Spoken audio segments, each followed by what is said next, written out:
Hello दोस्तों, कैसे आप लोग। आई होप आप लोग बहुत ही बढ़िया होंगे। तो आप देख सकते हो कि आज हमारी नई वीडियो आ चुकी है। तो आज की जो वीडियो रहेगी दोस्तों, तो हमारी जो जियोग्राफी है, जियोग्राफी से रिलेटेड रहेगी। जियोग्राफी अगर कोई पढ़ रहा है तो उसका मतलब है कि जियोग्राफी मतलब पृथ्वी से लेकर हमें जो भी अध्ययन करना है, पृथ्वी के अंदर क्या चीज़ें देखने को मिल रही है, पृथ्वी और जो ह्यूमन है उनके बीच में जो इंटरेक्शन हो रहा है उससे रिलेटेड हमें जो भी स्टडी करनी है वो हम जियोग्राफी के रिलेटेड करते हैं। लेकिन सबसे पहले आता है कि हमें पृथ्वी जो जियोग्राफी जिसके अंदर हमें स्टडी करनी है उससे रिलेटेड हमारे पास मालूमात जानकारी होनी जरूरी है। तो आज की जो हमारी वीडियो रहेगी दोस्तों, जियोग्राफी का जो बेसिक लेक्चर है कि हम पृथ्वी को एक बार जान लें। अगर उसको हम जान लिए अच्छे हिस्से कि उसकी गति क्या है, उसके ऊपर कितने प्रकार के हमने रेखाएं बनाई है, महानवृत्त क्या होता है, उत्तरी गोलार्ध क्या होता है, उससे रिलेटेड हमारी बेसिक वीडियो है। सीधी बात नो बकवास हम करेंगे कि आज की जो वीडियो हम पृथ्वी के बारे में पहले एक बार जान ले। तो यहाँ पे देख रहे हो कि चलो मान लेगा आपको एक एग्जाम्पल के तरीके से हम समझाते हैं। मान लो कि हमारी पृथ्वी है, ठीक है। अब पृथ्वी के अंदर हम दूर से चलो आप लोगों को भेज दिया, ब्रह्मांड में हमने आप लोगों को भेज दिया, ठीक है। तो उसके अंदर आप जाके देखोगे पृथ्वी के अंदर आपको कुछ दिखेगा ही नहीं। अब उसका अध्ययन करने के लिए हम क्या करेंगे, जैसे कि हम जैसे जैसे हमारे अंदर एक संवाद बनता गया पूरे विश्व के अंदर, तो उससे रिलेटेड हमें जानकारी मालूमात करने की हमें इच्छा हुई कि हम पृथ्वी के बारे में जाने कैसे। तो सबसे पहले जो पृथ्वी है, अगर मान लो इससे रिलेटेड हमें कुछ जानकारी चाहिए तो इसके लिए हमें कुछ संदर्भ बिंदु लेना पड़ेगा, कुछ आधार लेना पड़ेगा। तो इसके अंदर आप देख सकते हो कि पहला जो टॉपिक है वो महान वृत्त से रिलेटेड है। अब उसका मतलब क्या था, महान वृत्त क्या होता है कि ये पृथ्वी है, ठीक है। मान लो कि अभी इसके लिए हमें स्टडी करनी है तो हमने एक आधार बना लिया कि हम इससे रिलेटेड अगर कुछ भी स्टडी करना हो तो हम इसको आधार मानकर करेंगे। जैसे कि हम जियोग्राफी के अंतर्गत पढ़ते हैं भौतिक विज्ञान, या तो फिर हम कुछ भी मोबाइल के अंदर करते हैं कि अब जो भी बातें करें हम व्हाट्सएप के जरिए करेंगे, मतलब बातों का जरिया क्या हुआ, व्हाट्सएप। इसी तरह पृथ्वी के अंदर हमें कुछ भी अध्ययन करना है तो इससे रिलेटेड हमें पृथ्वी के ऊपर एक आधार बिंदु बनाना पड़ेगा। तो आधार बिंदु के लिए पृथ्वी, मान लो कि यहाँ बीच में से सबसे पहले हमने एक रेखा खींच ली। देख सकते हो यहाँ पे मैं गोल रेखा खींच देता हूँ। देखो ये एक ऐसी रेखा खींच दी मैंने पृथ्वी के बरोबर बीचों बीच मध्य भाग में, कि पृथ्वी को समान दो भागों में वर्गीकृत यहाँ पे विभाजित कर देती है। तो यहाँ पे जो हमने आधार बिंदु, आधार रेखा जो बने उसी का नाम हमने कहाँ रख दिया, ये दोस्तों महान वृत्त रख दिया। यहाँ पे हम देख सकते हैं कि महान वृत्त से जो पृथ्वी है, हमारी जो पृथ्वी है दो भागों में विभाजित हो गई। अब दो भाग कौन से पड़े, जैसे कि ऊपर की बाजू हमेशा हम कहते हैं ये ऊपर की बाजू, हम देखो ऊपर की बाजू जो हमेशा रहेगा दोस्तों उसको हमने नाम दे दिया नॉर्थ। ये हमने नॉर्थ नाम दे दिया। तो ऊपर का जो भाग है, हमने आधार बिंदु जो महान वृत्त के ऊपर का जो भाग है उसका हमने नाम दे दिया उत्तरी गोलार्ध। इसी तरह हमारे जो आधार बिंदु महान वृत्त के नीचे का जो भाग है दोस्तों उसका हमने नाम दे दिया दक्षिणी गोलार्ध। क्या नाम दे दिया, देखो यहाँ पे आप देख सकते हो उत्तरी गोलार्ध, और दूसरा जो नाम दे दिया हमने दक्षिणी गोलार्ध। सबसे पहले क्या किया हमने, पृथ्वी का अध्ययन के लिए हमने एक आधार बिंदु के लिए एक काल्पनिक रेखा खींच दी। ऐसा नहीं कि हमने बाहर जाके उसके ऊपर कुछ डोरी से लिपेट दिया हो या डोरी हमने पृथ्वी के चारों ओर खींच दी हो, नहीं, ये काल्पनिक रेखा है। अगर हमें अध्ययन करना है तो हमें ये संदर्भ बिंदु को हमारे मगज में, जहन में हमें याद रखना होगा कि अगर तुम अध्ययन कर रहे हो तो हमें ये काल्पनिक रेखा को हमारे मगज में, मस्तिष्क में उसको सेव करके रखना होगा। तो मान लो ये हमारे महान वृत्त हो गए। अब ऊपर का जो भाग है समान दो भागों में वर्गीकृत, तो ऊपर का जो भाग है हमने उत्तरी गोलार्ध नाम दे दिया, और जो नीचे का भाग है हमने दक्षिणी गोलार्ध नाम दे दिया। मैं आई होप आप समझ पा रहे होगे। अब प्रैक्टिकल के जरिए करेंगे। अभी क्या आ रहा है, क्योंकि महान वृत्त तो खींच दिया।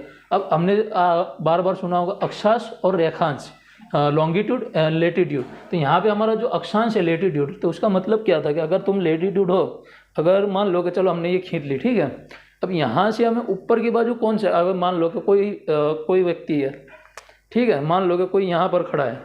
अब उसके हमें सही जानकारी देनी है कि वो कहाँ पर स्थित है। उसके लिए हमारे पास तो कोई आधार बिंदु तो है नहीं कि अभी हमें एग्जैक्ट लोकेशन देखनी है कि ऊपरी गोलार्ध के अंदर, उत्तरी गोलार्ध के अंतर्गत एक व्यक्ति खड़ा है, लेकिन कहाँ पर है वो, उसकी एग्जैक्ट लोकेशन के लिए हमने एक नई दूसरी आधार बिंदु महान वृत्त से रिलेटेड हमने बनाया। उसका नाम रखा हमने लेटीट्यूड, मतलब अक्षांश रेखा है।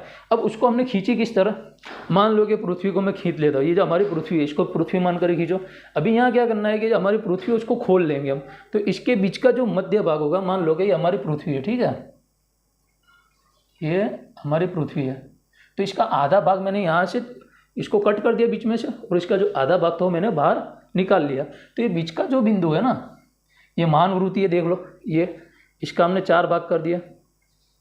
तो तो इसका जो बीच का भाग होगा उसको हमने केंद्र के तौर पर ले लिया। संदर्भ बिंदु के आधार पर यहाँ हमने एक बिंदु खींच दिया। अब बिंदु के आधार पर यहाँ पे हम चले तो यहाँ से 1 डिग्री, यहाँ से 1 डिग्री, मतलब मान लो कि ये हमारा आधार बिंदु, ठीक है। यहाँ से आपको मैं समझा दे रहा हूँ। यहाँ पे हमने एक कोण रखा, कोण से रिलेटेड इसको सपाट मान लो, ठीक है। यहाँ हमने कोण रख दिया। अब कोण के ऊपर हमने देखा कि 1 डिग्री यहाँ हो रही है, 1 डिग्री यहाँ पर हो रही है, तो हमने दोनों तरफ खींच दी, मान लो 1 डिग्री 1 डिग्री। अब दोनों को पकड़ के एक दूसरे से मिला दिया, 4 और, देख लो, समझना बिल्कुल ध्यान से। ये हमने 1 डिग्री से रिलेटेड हमने पूरी एक रेखा पृथ्वी के चारों ओर खींच दी। इससे रिलेटेड पृथ्वी को केंद्र का आधार मानकर यहाँ से उत्तरी गोलार्ध के ऊपर हमने नए, मतलब 2 डिग्री यहाँ 2 डिग्री यहाँ, दोनों को मिला दी, एक पूरी काल्पनिक रेखा हो गई। देख लो, ये पूरी काल्पनिक रेखा हमने खींच दी है। ऐसे ही रिलेटेड हमने उत्तरी गोलार्ध के अंदर पृथ्वी के ऊपर के, मतलब खींची तो है चारों बाजू, लेकिन समझाने के लिए मैं आपको समझा रहा हूँ कि ऊपर की साइड हमने टोटल इतनी 9 काल्पनिक रेखाएं खींच दी थी। तो ऐसी तरह मैं यहाँ पे और बना देता हूँ। तो यहाँ पे समझ लो कि पृथ्वी को जो हमारी महान वृत्त है उससे रिलेटेड हमने जो काल्पनिक रेखाएं खींची उसे हम अक्षांश रेखाएं कहते हैं। अब जैसे हमने बताया मैंने आपको कि किसी व्यक्ति का हमें चौक्कस स्थान के नक्की करना है, तो उससे स्थान को नक्की करने के लिए हमने जो बनाया तो उसे कहते हैं अक्षांश रेखा है। तो अभी इसको हमारी व्याख्या देनी है तो हम क्या दे सकते हैं कि पृथ्वी के केंद्र को आधार मानते हुए किसी भी व्यक्ति की कोणीय दूरी को हमने कोण के आधार पर उसकी जो काल्पनिक रेखा है उसको खींची दी। तो किसी भी स्थान से पृथ्वी के केंद्र को आधार मानकर किसी भी स्थान की कोणीय दूरी को, क्या कोणीय दूरी को हम क्या कहेंगे, अक्षांश। जो हमें कोणीय दूरी जो हमने नक्की की किसी भी स्थान की उसको क्या कहेंगे, अक्षांशीय दूरी भी कह सकते हैं। और जो यहाँ पे देख सकते हो ऊपर और नीचे हमने महान वृत्त से रिलेटेड समांतर ही दोनों रेखाएं आप देख सकते हो समांतर ही एक दूसरे के दिख रही है। इसी तरह हमने 90 ऊपर और 90 नीचे की ओर खींच दी। तो हमारी जो पूरी काल्पनिक रेखा है वो हमारी बनकर तैयार हो चुकी है। आई होप आपको समझ में आया होगा कि अक्षांश रेखाएं किसको कहते हैं। अब देख लो, ये अक्षांश रेखा है हमारे, इसी तरह हमने पृथ्वी के चारों ओर खींच दी थी। ये महान वृत्त है हमारी, इससे रिलेटेड हमने ऊपर भी और नीचे भी जो हमारी काल्पनिक रेखा है किसी भी स्थान को नक्की करने के लिए, उसका अध्ययन करने के लिए हमने काल्पनिक रेखा है उसकी खींच दी। अब उसको खींचने के बाद कुछ ऐसी रेखाएं बननी चाहिए थी कि चलो उसको मान लेकर हमने 90 खींच दी। तो जो ये रेखाएं दिख रही है ना, मान लो कि ये हमने उत्तरी गोलार्ध के ऊपर हमें क्या देखने को मिल रहा है, एक कर्क रूप देखने को मिल रहा है और आर्कटिक रूप देखने को मिल रहा है। तो जो कर्क रूप देखने को मिल रहा है उसकी जो कोणीय दूरी वो कितनी है, 23.5 अंश। और जो आर्कटिक वृत्त यहाँ पे देखने को मिल रहा है उसकी हमें देखने को मिलती है 66.5 डिग्री हमें उत्तरी गोलार्ध में देखने को मिलता है। इसी तरह दक्षिणी गोलार्ध में भी हमें मकर वृत्त देखने को मिलता है। और ये दूसरी जब देखने को मिलती है हमें क्या देखने को मिलती है, अंटार्कटिक वृत्त देखने को मिलती है। और इसकी भी दूरी कोणीय क्या है, 23.5 और इसकी भी 66.5। अब आपके मन में आता होगा कि सर हमने यही कोणीय दूरी ये लोगों को निर्धारित करने के लिए हमने यही कोणीय दूरी क्यों ली। तो उससे रिलेटेड हमें एक मैथमेटिक्स का सिद्धांत भी याद होगा जिसके हम कहते हैं पाइथागोरस का प्रमेय, पाइथागोरस का प्रमेय। अब वो क्या है, अब मैं आपको अभी दर्शा देता हूँ।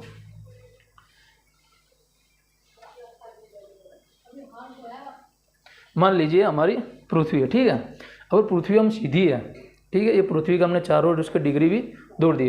अब मान लीजिएगा हमारी पृथ्वी है, ठीक है। अब पृथ्वी वो सीधी होती तो हमें इससे कोई कोणीय दूरी देखने को मिलती नहीं, उसका जो झुकाव मुकाव हमें देखने को मिलता नहीं। लेकिन आप जो उसका अध्ययन करते हैं तो हमें पता चलता है कि जो अपनी पृथ्वी है वो अपने अक्ष से, जो अपना अक्ष है ना जिसके चारों ओर सूर्य की ओर घूमती है, तो अपने अक्ष से 23.5 अंश, मतलब मान लीजिए कि ये पृथ्वी हमारी और ये इसका परपेंडिकुलर है, मतलब इसका ऊर्ध्वाधर रेखा है। जहाँ से हम सीधी रख, मान लो अगर टेढ़ी है ही नहीं उसको सीधी मान कर रखो। अब यहाँ से देखो, ध्यान से देखना, ऐसे अपने अक्ष से परपेंडिकुलर से 23.5 अंश ये झुक गई है। क्या झुक गई है दोस्तों, ये 23.5 अंश झुक गई है।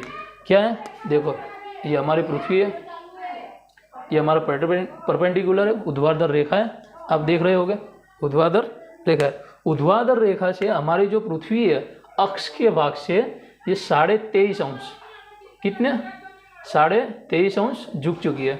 मतलब ये इसका जो झुकाव है ये कितना है, 23.5 यहाँ देखने को मिलता है 23.5 अपने अक्ष से जो ऊर्ध्वाधर रेखा है उससे उसकी जो दूरी है वो कितना झुका हुआ है 23.5। तो यहाँ 23.5 पे हमने एक रेखा खींच दी।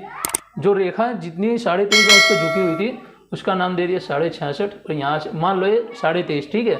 90 था, 90 सीधी थी, मान लो आपको मैंने सिखाया इसकी जो ऊर्ध्वाधर रेखा है वो सीधी देखने को मिलती है। कहाँ गया, हाँ ये सीधी देखने को मिलती है। अब मान लो ये 90 है, ठीक है।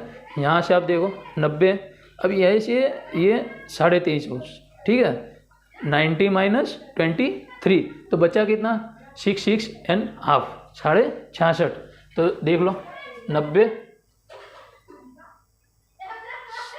66 सॉरी 90 माइनस 23.5 तो जो बचा वो क्या है 66.5। तो आप देख सकते हो उसका झुकाव जो हमें मिल चुका है। तो हमने इसी के आधार पर इसकी जो झुकाव है, पृथ्वी का जो झुकाव है उसके आधार पर हमने दो रेखाएं ऊपर और दोनों बाजू खींच दिए। जो उत्तरी गोलार्ध में हमें देखने को मिलता है, आपने यहाँ नोट किया, उसका स्क्रीनशॉट ले लेना, मैंने मिटा दिया यहाँ पे। तो उत्तरी गोलार्ध में हमने दो प्रकार की रेखाएं दी, उसका नाम हमने दे दिया 23.5 का जो है उसका नाम दे दिया हमने कर्कवृत्त, और जो ऊपर देखने को मिलती है उसका नाम दे दिया हमने आर्कटिक वृत्त। इसी तरह हमें दक्षिणी गोलार्ध में भी झुकाव तो दोनों बाजू देखने मिलेगा। पृथ्वी का जो झुकाव मैंने अभी सीखा है इसको याद रखना है, हमारी पृथ्वी है उसका जो झुकाव 90 डिग्री माइनस अपने ऊर्ध्वाधर रेखा से कितनी झुकी हुई है 23.5 बरोबर एग्जैक्ट राइट। कितनी झुकी हुई है 23.5, तो बचा कितना 66.5। तो हमने उससे रिलेटेड यहाँ पे काल्पनिक जो रेखा थी उसका कोणीय जो झुकाव उसको भी नक्की निर्धारित कर दिया, और उससे रिलेटेड जो हमें काल्पनिक रेखा है उस कोणीय दूरी पे देखने को मिलती है उसका नाम भी हमने नाम रख दिया। इसके लिए जो दक्षिणी गोलार्ध में उसका नाम हमने दे दिया मकर वृत्त, और जो 66.5 पे हमने देखने को मिलती है उसका नाम दे दिया अंटार्कटिक वृत्त। देखने अब नीचे अंटार्कटिक महाद्वीप भी देखने को मिलता है, तो उससे रिलेटेड हमने कहा नाम दे दिया यहाँ पे दोस्तों, उससे रिलेटेड हमने नाम दे दिया अंटार्कटिक वृत्त। तो दोस्तों हमने यहाँ पे आपको सिखा दिया है उसका जो कोणीय दूरी थी पृथ्वी का, जो हम ग्लोब ले, अगर मान लो आप जियोग्राफी से रिलेटेड कोई भी पढ़ाई कर रहे हो, ठीक है, तो आपके पास ग्लोब होना जरूरी है। अगर ग्लोब नहीं है तो आप उसका जो नक्शा है उसको भी रखते होगा। अगर आपके पास ग्लोब है तो उसके ऊपर आपने देखा होगा काल्पनिक रेखाएं भी देखने को मिलती है, हर चीज़ देखने को मिलती है। तो हमने हमारी जो वीडियो थी इससे रिलेटेड हमने वही आपको समझाने का ट्राई किया है एक एग्जाम्पल के जरिए। हमने आपको पूरा जो पढ़ा था एक बार रिवीजन भी कर लेते हैं। जो ग्लोब है, ग्लोब से हमें अध्ययन के लिए हमने एक काल्पनिक रेखा खींची जो पृथ्वी को दो बराबर भागों में विभाजित कर रही थी, उसका नाम दे दिया हमने महान वृत्त। महान वृत्त से ऊपर का जो भाग हमें देखने को मिलता है उसको उत्तरी गोलार्ध, और नीचे का जो भाग देखने को मिलता है उसको दक्षिणी गोलार्ध हमने नाम दे दिया था। अब उसका जो झुकाव था उसको इससे रिलेटेड महान वृत्त से रिलेटेड हमने उसकी और चौक्कस स्थानीय दूरी, कोणीय दूरी को निर्धारित करने के लिए हमने उत्तरी गोलार्ध और दक्षिणी गोलार्ध पृथ्वी की चारों ओर और काल्पनिक रेखाएं समांतर किसके महान वृत्त से समांतर हमने काल्पनिक रेखाएं खींच दी। उसका नाम क्या दे दिया हमने अक्षांशीय रेखाएं। पृथ्वी के केंद्र को आधार मानते हुए किसी भी स्थान की कोणीय दूरी को हम अक्षांश कह सकते हैं। फिर अभी जो रह गया था वो भी हमने देख लिया कि पृथ्वी जो है अपने अक्ष पर सीधी ना होकर थोड़ी झुकी हुई है, तो हमने उसका झुकाव भी देख लिया। अब उसका अगर हमें टाइम मिला हम जो जियोग्राफी आगे चालू करेंगे तो उसका झुकाव मतलब वो ऐसी थी तो फिर ऐसे झुक क्यों गई, हम उसका झुकाव का कारण भी देख लेंगे। हमने झुकाव भी देख लिया। झुकाव से रिलेटेड हमने जो कोणीय नक्की करे, ये कोण पृथ्वी के ऊपर जो 23.5 66 जो हमने कोण नक्की करे, और कोण से रिलेटेड हमें कौन सा सिद्धांत देखने को मिलता है वो भी हमने देख लिया। तो यहाँ पे हम कह सकते हैं कि पृथ्वी की बेसिक स्ट्रक्चर हमने देख लिया। अभी जो हमारी नेक्स्ट वीडियो होगी हम ये देखेंगे कि 23.5 66 इसके बीच का जो क्षेत्र है उससे रिलेटेड हमें क्या प्रभाव देखने को मिलता है। पृथ्वी के ऊपर भूदृश्य पे हमें ये कोण के ऊपर कोणीय दूरी जो बीच है, जो कोण दिख रहे हैं हमें, कोण के बीच का जो क्षेत्र है उससे रिलेटेड हमें क्या प्रभाव पृथ्वी के दृश्य, पृथ्वी के भू परपटी पर देखने को मिलता है, हम वो नेक्स्ट वीडियो में पढ़ेंगे। और नेक्स्ट वीडियो में हम भी देख लेंगे जो अक्षांश हमने ख़त्म कर लिया, इसी तरह हम रेखांशों को भी देख लेंगे। तो दोस्तों यहाँ तक आपने वीडियो देखी है तो ये आई होप आप लोगों को वीडियो बहुत ही ज़्यादा पसंद आई होगी। अगर आप लोगों को वीडियो ज़्यादा पसंद आई है तो दोस्तों इस वीडियो को लाइक करें, ज़्यादा से ज़्यादा शेयर करें, और नीचे कमेंट बॉक्स में अगर कोई भी जात की क्वेरी आ रही है आपको इस टॉपिक से रिलेटेड तो आप नीचे कमेंट बॉक्स में कमेंट कर सकते हैं दोस्तों। और नेक्स्ट वीडियो हम जल्दी लेकर आएंगे। दोस्तों वीडियो को लाइक करे बगैर मत जाना और चैनल को ज़रूर से ज़रूर सब्सक्राइब भी कर देना। ठीक है दोस्तों, मिलते हैं नेक्स्ट वीडियो में।